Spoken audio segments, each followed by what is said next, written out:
Good evening and welcome to the Modise Network. Tonight, former Statistician-General of South Africa, Dr. Pali Lehohla, joins us to unpack the real state of South Africa from the numbers perspective. We look at the quality of life of the average citizen in the country. Later on, Executive Director at the Center for Development and Enterprise, Anne Bernstein, and Senior Economist Lumkile Mondi take a look at how we can rebuild the South African economy from an institutional and policy framework.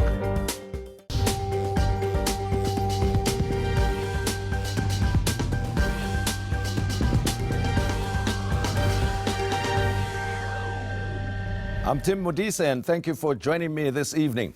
South Africa has probably the most up-to-date information about social factors that are driving the country compared to other countries on the continent. From the population size, the economy, to levels of education and types and extent of crimes, the list goes on.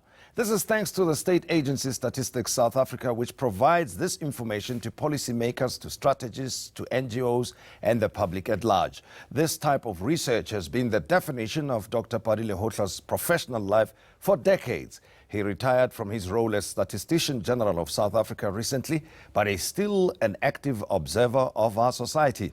And he joins me this evening. Dr. Lehohla, a pleasure to have you with us. No, thank you very much. And I still see that you are very busy and active on the public speaking circuit, recently having attended the Drakensberg Inclusive Growth Summit, where you gave one of the positively received presentations there. I saw a lot of commentary about it. Oh, yes. You see, the question of public numbers is very important. It's a passion of, it's one of the things that you have to act on. You've got to be activist in that space, because without that, democracy fails. And you have to point those who are in power, irrespective, in the direction of the evidence. They have the patent to try and run away from evidence. It's important to have somebody putting the torch in their eyes and putting the torch to where there are problems or where there are solutions. And I think I see my role, even after being the Statistician General, is to engage the discussions around why don't we use evidence and how we should use evidence. But who needs evidence in politics? Sorry, we'll come to the practical side. I mean, you're an old hand at this, right? And you know, you've observed how systems work not only in South Africa but elsewhere. When politicians go on a campaign trail, they come up with issues that may not be of concern to people at that particular time, but can turn them around and say, this is what you should be concerned about. In fact, I'm very much concerned at the moment, because I see the depth of a chasm between business and the government and the state in terms of the information gaps, information discontinuities between the two systems. I've been talking to a number of fund managers presenting what the state of the nation is in terms of its economy, its demography, and the like. They have a general view on these matters, not the specificities. And I suppose that when they engage with government in the recent past and continuously, the generalities predominate the discourse. And it's not the specificities that they talk to.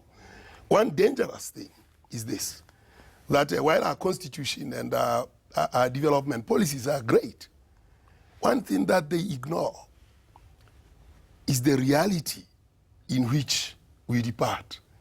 And there we need specificities of implementation and policy to achieve the non-contestable greatness of our policies and constitution. That's the core to our failure, that we are too general, even in trying to think about how we get there. Give me examples of that. I mean, take, for instance, the fees must fall. Here is a good movement of students. Fees must fall. They didn't say for the poor. They said fees must fall as a student body. Yes. This is a repetition of 1976 in response to Verwoerd's statement in 1953. Yeah. That's a continuation. When he asked the question, what's the use of teaching Bantu children mathematics when they can't do it in practice? For us then to come and separate that and say fees for the poor, when in actual fact, the theater for social cohesion in South Africa is at universities. The index of integration in South Africa, in fact, we have the highest index of disintegration of society. And that index has remained almost the same since 1994. Why? Because we don't have theaters of social cohesion. Children get born in households and in communities that are divided by race. They grow in those. In schools, it's the same. Only, and at work, it's the same. We at each other's throats. We are too old to try and reconcile. Only the university students hold the elite key that can be the theater of social cohesion. Now, when they have said we want fees must fall, and then they pass by, our date of sale is passed.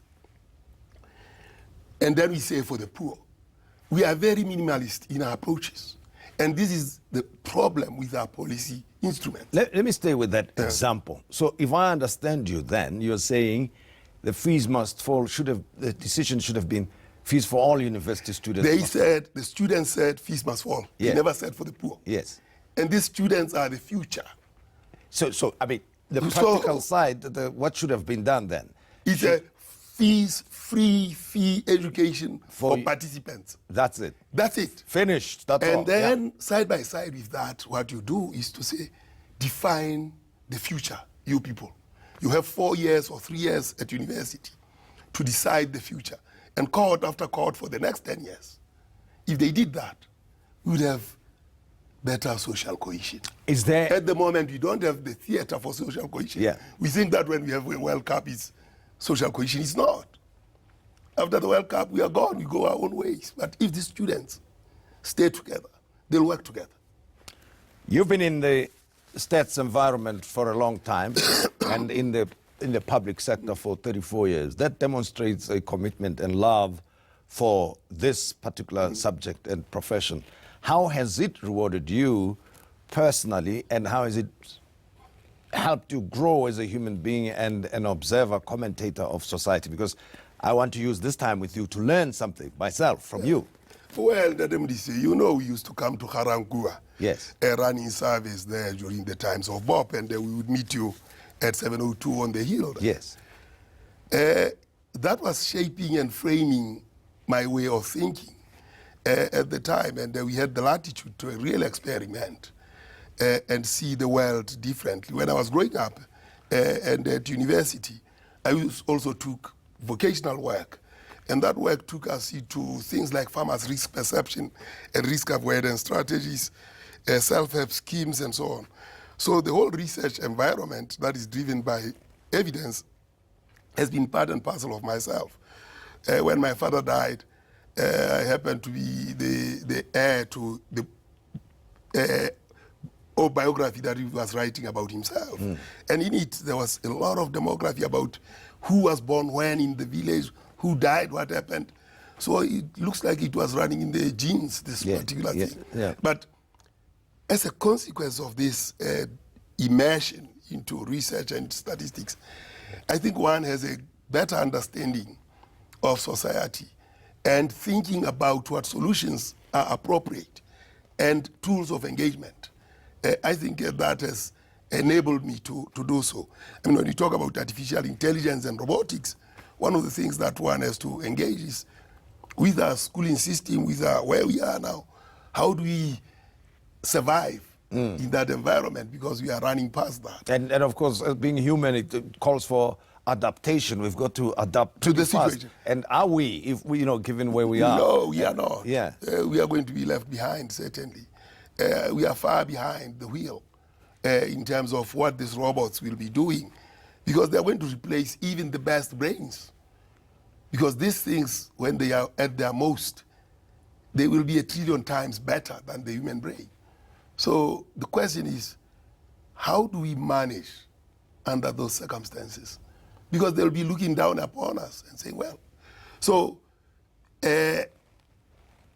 having this been in the research environment, in the statistical environment, interfacing with policy, arms one with putting on a thinking cap as to how best can we navigate this very difficult Now, you said situation. it makes sense to plan, formulate policy, implement from an evidence-based position. Makes absolute sense, right? And prior to 1994, a black majority excluded politically from decision-making in the country. So whatever policies were implemented, people would resist them and be opposed to them. And some of them have got the history when you cite Verwoerd as an example. But once 94 came, and we had a new constitution, I'm sure to a person we all believed it's going to be a happy Christmas and paradise on earth for a long time to come, heaven on earth. But it's been a difficult time, 24 years. It was necessarily going to be difficult. Yeah. Because we had to build human resources. We had to make the RDP work. But it was that energy that we possessed of a vision for a better future that I think lessened the pain. And in many ways, a lot of things have been done.